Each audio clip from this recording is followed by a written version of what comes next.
Invincible Versus was one of the many games we were lucky enough to check out at Gamescom, getting our hands on all the gory details you would expect from a studio that contains devs who worked on Killer Instinct. The 3v3 tag battle delivered the combos, counters, and carnage that you would want from an Invincible game, and after our hands-on, we stole Mike Willett, executive producer on Invincible Versus, to spill his guts about what it was like working on an IP like this, what the team learned from Killer Instinct, and much, much more. Check it out and enjoy. Welcome to Gamescom. We are here checking out Invincible Versus, if it wasn't very clear by the awesome artwork on the back. And we've stolen some of the devs to talk about the game, take a look at it, and just find out more. So, would you like to introduce yourself first, and then we'll start asking you many questions? Absolutely. Mike Willett, executive producer on Invincible Versus. Firstly, I have to ask, what's it like working with a franchise like this? It must be a dream come true for making a fighting game. It's amazing. I have to pinch myself every day because I was a massive Invincible fan. The show, the comics, and then I had this opportunity to pitch for a game at Skybound. And they're like, what game do you want to make? And I'm like, I want to make a badass tag battle fighting game in the Invincible universe. What was it like before the reveal trailer and then directly afterwards? Because watching it, when it started, I was sat there and I was like, this looks like Invincible. And then all of a sudden you get very suddenly aware of, no, this is Invincible. So like, from the studio point of view, what was it like in that build up to it and then the feedback afterwards? Anxious, excited. We wanted to see like everybody's reaction because we've been working on something near and dear to us. And this is like one of the first big reveals and loaded with Easter eggs. If you're paying attention to the opening sequence in that reveal trailer of the guy sitting in the car who gets exploded by Invincible, yes, that's me. Oh, nice. We'll have to that was me sitting in traffic. We'll have to add a freeze frame of it right here so that people can see it. Yeah. So it was, and then it slowly showed like everyone coming together and like the nods to the 3v3, and then right before it goes fight, and then you're like getting to see the action and getting to see people's reaction to the reveal. It was awesome. Like for us, it was like day one of like, all right, we're ready, let's go. Like we're reinvigorated. It's a journey to present the most awesome Invincible fighting game we've ever played.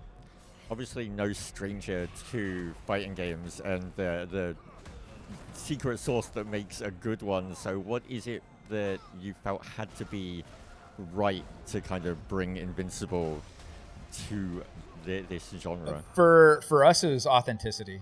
Yeah. Being authentic to basically what the stakes of hero combat is in the Invincible universe. So it's the battle damage, it's the blood, it's when people get killed, they get killed. That's what happens when they fight in this universe. But it's also letting people get to know these characters, especially people that aren't too familiar with Invincible. So we wrote a ton of dialogue for intros, responses, outros, character clashes. We want people to understand who they are, their personalities, and how these characters interact with each other.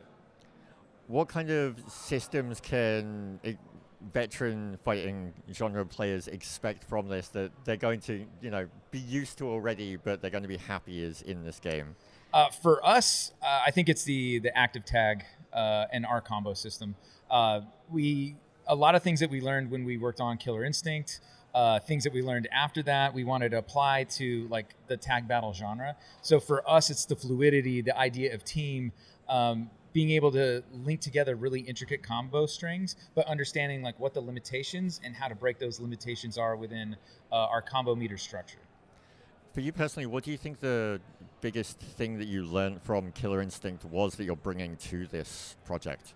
Oh man, that's a good question. For me, a lot of it had to do with interplay, counterplay, not being a one-sided kind of like affair where you're just watching a single-player game if you get touched. Yeah. We want people paying attention all the time. So even if you're in dire straits, sometimes there's ways to get out of a combo with a counter tag or an assist breaker. So for us, it was really fundamentally playing against the other player, understanding what you think they're going to do, just having hype matches because of that counterplay.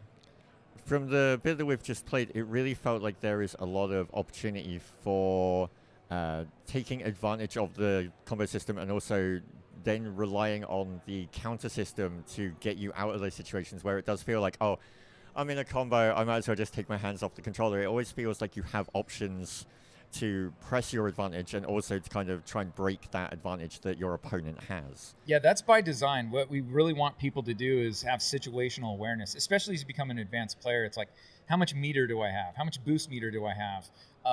What assists do I have available to me? Because that presents both your offense and your defensive options. For us, it's really paramount that these things feel good and they're fluid and they make sense. And then there's ways to cheat around things. Like I showed you some of them. Like if you repeat moves, it builds up a ton of combo meter, meaning like you're gonna have to end your combo sooner. But if you do more boosted specials, super moves, you active tag, those are ways to not fill it as much or even dial it back. And then you're picking and choosing when to take those opportune moments because you could have your opponent scrambling and they might not be ready to counter tag. They might not have the resources to break. So a lot of fun meta there. It also feels like you're really trying to get across just the scale and scope of having a hero fighter like this when you have the specials just being as impactful as they are and looking as brutally powerful as they are. And then also you have the transitions between environments that really just impact that fighting can take you anywhere. That's true. Like for our arena shifts, that's when you have a character that can put another character into a stun state and you snap that character out. We didn't just want to transition to another space just to do it. We wanted it to impact gameplay. So yeah, we want that feeling that heroes get where you could start fighting in one space and wind up fighting in some other space around the world. That is awesome. But then the gameplay impact is, if I've snapped you out like that and we cause an arena shift, you don't have access to any of your assists for 10 seconds. Yeah. And during that 10-second period, I have extremely fast regen on my boost. So I have a tactical advantage that can happen once per match to where I can try to like get rid of a problem character that I'm facing. So without getting you in trouble with the trained snipers behind the camera, I don't want to talk about potential future characters for the roster, but I do want to ask, are you looking at the all options for comic and show when it comes to who you want to bring into the game? Absolutely. Like we definitely want to bring back fan favorites, but we're also looking at what is cool and like what would fit really well within the game we're making. Who's got really cool abilities or moves that we're like, oh, that would be awesome in a tag battle fighting game. So for us, like nothing is off the table. It's more about what makes the most sense with what we're doing and would be exciting within the gameplay mechanics.